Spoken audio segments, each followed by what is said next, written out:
Yo, what up? This is Macklemore, celebrating National Recovery Month with Google, and I think about my journey with recovery, and it has been a long one.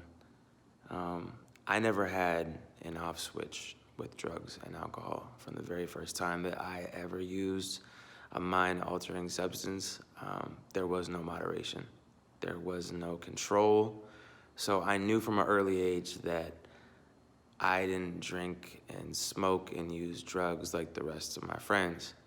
And it immediately had a negative impact on my life. It had a negative impact with my relationship with my parents, with my relationship with school, with my friends.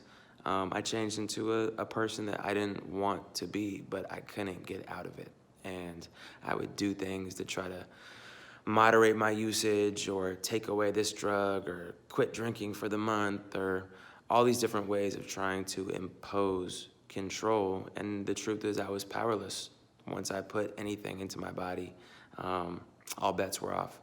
And it wasn't until I finally got help that my life changed. I went to rehab at the age of 25 or 26. And it was there that I was introduced to, for one, the notion that I had a disease. I had the disease of addiction. I had the disease of addiction.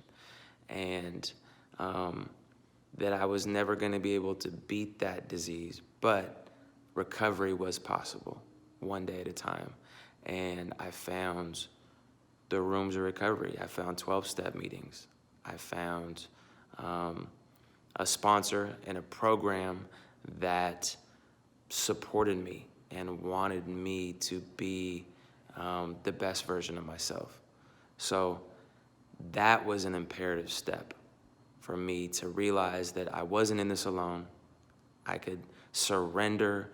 I could quit trying to fight this battle that I had been losing for years and years and years, and finally tap into a power that was greater than myself, with a community of people I didn't know existed that loved me in my flawed state, that loved me when I would relapse and come back with 24 hours and have my head down at the meeting. They still love me through all of those times.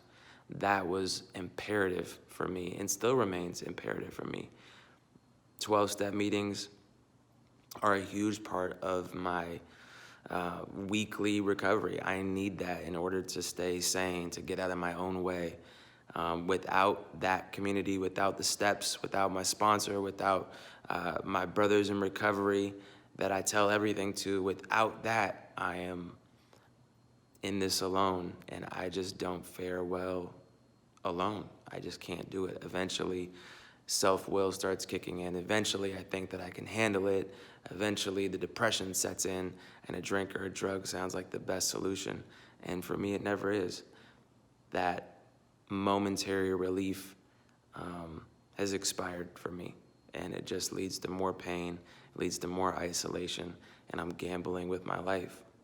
So I think for anyone out there that is struggling with the disease of addiction and doesn't know where there's help, I would highly recommend doing a quick Google search of meetings in your area, of 12-step meetings, whether that's AA or NA or CA or whatever A it is that's applicable to you, but going and being around like-minded people that suffer from the same disease, that have recovered from a seamlessly hopeless way of life. There is a way out, and it saves lives. It saved mine. I am absolutely a testament to the power and the life-changing experience that is recovery. So just want to say there is a solution. You just have to surrender. Sending much love to anyone out there that is struggling. Happy Recovery Month. We get to celebrate life today. It is a beautiful one, and I'm just blessed and extremely grateful that mine is clean and sober, one day at a time. Peace.